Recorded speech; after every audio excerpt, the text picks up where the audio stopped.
তুমি কেতিয়াবা ভাবিছানে কিছুমান মানুহে কম ইনকাম কৰিও ধনী হৈ পৰে আৰু কিছুমানে লাখ লাখ টকা ইনকাম কৰিও শেষত গৈ পেলাই সকলো হেৰুৱাই পেলাই অভাৱত পৰে। ইয়াৰ কাৰণ কেৱল নলেজ নহয়, চাইক'লজি হয়। গতিকে আজিৰ ভিডিঅ'টোত মই দি চাইক'লজি অফ মানি যোনখন কিতাপ লিখিছে মৰ্গান হাউচেলে, এইখন কিতাপখন দেখাই দিছোঁ। এইখনৰ পৰা 7টা পইণ্ট বিচাৰি ওলাইছোঁ আৰু সেই 7টা পইণ্টৰ ওপৰত মই ভিডিঅ'টো বনালোঁ, ঠিক আছে। গতিকে 7 নম্বৰ পইণ্টটো খুবেই ইম্পৰ্টেণ্ট হয়। শেষলৈকে ভিডিঅ'টো চাই থাকিবা স্কিপ নকৰাকৈ, আৰু কমেণ্ট কৰিবা যে মানি মাইণ্ডছেট তোমাৰ হয়নে নহয়। চিম্পল মানি মাইণ্ডছেট লিখি দিবা, মই গম পাম যে তুমি মানি মাইণ্ডছেট মানুহ। গতিকে ব'লা নম্বৰ 1 লেচনৰ পৰা ষ্টাৰ্ট কৰোঁ 7 নম্বৰ লেচনলৈকে। লেচন নং 1, মানি মেনেজ কৰিবলৈ IQ প্ৰয়োজন নহয়, ইম্পৰ্টেণ্ট হৈ পৰে তোমাৰ বিহেভিয়াৰো।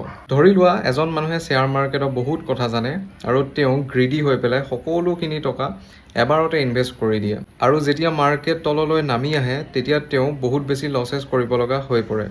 আনহাতে আনজন মানুহৰ বেছি নলেজ নাই মাৰ্কেটৰ ওপৰত, কিন্তু তেওঁ ডিচিপ্লিন আছে। তেওঁ অলপ অলপ টকা প্ৰতি মাহে ইনভেষ্ট কৰে। 10 বছৰ পিছত কোন জিকিব? কমেণ্ট কৰিবা। অবভিয়াছলি তুমি ভাবাটোৱে হয়, ডিচিপ্লিনত থকা মানুহজনেই জিকিব, তেওঁৰে বেছি গ্ৰ' হ'ব পৰ্টফলিঅ'। ফাইনেন্সত ছাকচেছ মানে তোমাৰ স্মাৰ্টেষ্ট হোৱাটো নহয়, একচুৱেলি তোমাৰ ইম'শ্যন কণ্ট্ৰল কৰাটোহে ফাইনেন্সত ছাকচেছ। লেচন নম্বৰ 2, মানুহে ধনী দেখুৱাবলৈ গৈ বহুত বস্তু বাই কৰি পেলায়। যেনে ধৰা নিউ আইফোন, নিউ কাৰ, নিউ বাইক, ব্ৰেণ্ডেড ড্ৰেছ, এনেকুৱা ধৰণৰ কিবা কিবি বাই কৰি পেলায়। কিন্তু আচলতে সঁচা ধনী মানুহে এইবোৰ শ্ব' অফ কৰি নাথাকে, ঠিক আছে। কাৰণ তেওঁলোকে জানে ৱেল্থ মানে যিটো তোমালোকে দেখা নোপোৱা, যেনে ধৰা bank balance, investment, assets, emergency fund ইত্যাদি। এইবোৰে হ'ল আচল ৱেল্থ। যিমান ইনকাম বাঢ়িব তাৰ লগত তোমাৰ লাইফষ্টাইল ইনক্ৰিজ নকৰি ছেভিং ইনক্ৰিজ কৰাত ধ্যান দিয়া, কাৰণ ইনকামে ধনী নকৰে তোমাক, তোমাৰ হেবিটেহে ধনী কৰিব। লেচন নম্বৰ 3, কম্পাউণ্ডিং, নাম নিশ্চয় শুনিছা। ধৰি লোৱা এজন মানুহে প্ৰতি মাহে 5,000 ৰুপিজ ইনভেষ্ট কৰে। প্ৰথম বছৰৰ গ্ৰ'থ একো নাই, ছেকেণ্ড ইয়েৰত তেতিয়াও একো নাই, কিন্তু 10-20 বছৰৰ পিছত তেওঁৰ পৰ্টফলিঅ' বহুত বেছি গ্ৰ' হৈ যাব। একচুৱেলি কম্পাউণ্ডিঙে সময় লয়। তুমি যদি ভাবা অভাৰনাইট ছাকচেছ হৈ যাম, বহুত হৈ যাব, তেতিয়া কেতিয়াও নহয়।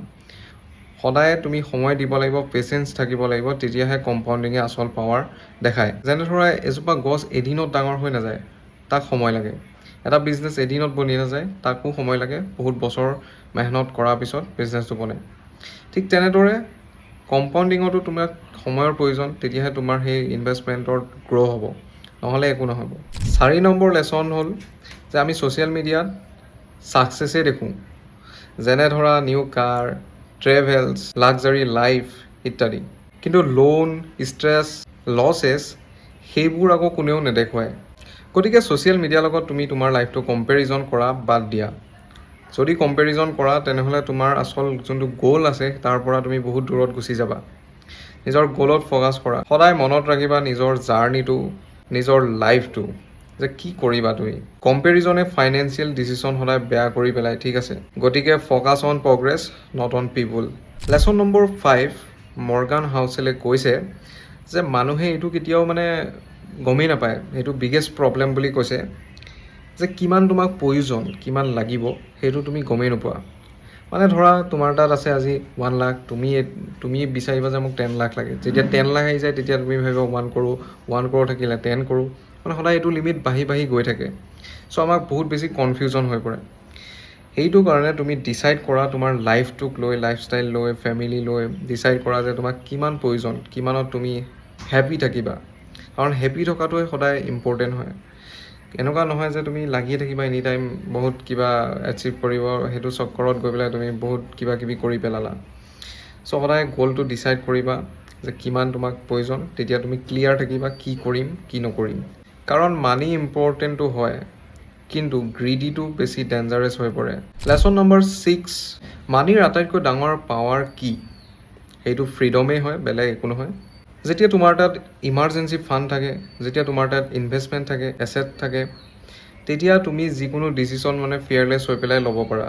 ফ্ৰীডম হ'ল যিটো কাম কৰি তুমি ভাল পোৱা, ধুনীয়াকৈ কৰিব পাৰা, কোনো টেনশ্যন নোহোৱাকৈ, ডেটছ কল্ড ফ্ৰীডম। লাইক তুমি ফেমিলিক সময় দিব পাৰা, ষ্ট্ৰেছ কম থাকে। একচুৱেলি মানিৰ ৰিয়েল পাৰ্পজটোৱে হ'ল এইটো। এতিয়া আহিছোঁ 7 নম্বৰ লেচনটো, যোনটো নেকি অন্তিম লেচন। প্ৰথমতেই কৈছিলোঁ এইটো লেচন খুবেই ইম্পৰ্টেণ্ট, গতিকে নোট ডাউন কৰিবা। ছাকচেছ মানে বহুতে কয় হাৰ্ড ৱৰ্ক বুলি, কিন্তু কথাটো হ'ল হাৰ্ড ৱৰ্ক নহয়। ছাকচেছ মানে লাকো থাকে, লগতে ৰিক্সো থাকে। এজন এণ্টাৰপ্ৰেনাৰ সফল হ'ল বুলি এইটো নহয় যে সকলোখিনিয়ে সফল হ'ব, বা এজন ট্ৰেডাৰ প্ৰফিটেবল হ'ল বুলি যে সকলোৱে প্ৰফিটেবল হ'ব, সেনেকুৱা একো নহয়। সেয়েহে কাকো ব্লাইণ্ডলি ফ'ল' নকৰিবা। সদায় নিজৰ ৰিস্ক মেনেজ কৰিবা, ইমাৰ্জেঞ্চি ফাণ্ড ৰাখিবা, ইনভেষ্টমেণ্ট কৰিবা, আৰু ইনভেষ্টমেণ্ট সদায় ডাইভাৰ্চিফাই কৰি ৰাখিবা। এণ্ড লগতে খুবেই ইম্পৰ্টেণ্ট হৈ পৰে তুমি সদায় হাম্বল থাকিবা, কাৰণ কোনেও নাজানে লাইফটো কেতিয়া কি হৈ পৰে। Life is unpredictable. আজি চব ঠিকে আছে, কাইলৈ চেঞ্জেছো হৈ যাব পাৰে। চ' হাম্বল থকাটো সদায় ইম্পৰ্টেণ্ট হৈ পৰে। ভিডিঅ'টো এতিয়া কনক্লুজনত আহি পৰিছোঁ। ইয়াতে 7টা পইণ্ট যিকেইটা লেচন মই কৈছিলোঁ, গোটেইকেইটাৰ পৰা এটা এটা লাইন ক'ম। গোটেইখিনি ক'ৰবাত বহী এখনত লিখি থৈ দিবা ধুনীয়াকৈ, টেবুলৰ সন্মুখত মাৰি থৈ দিবা।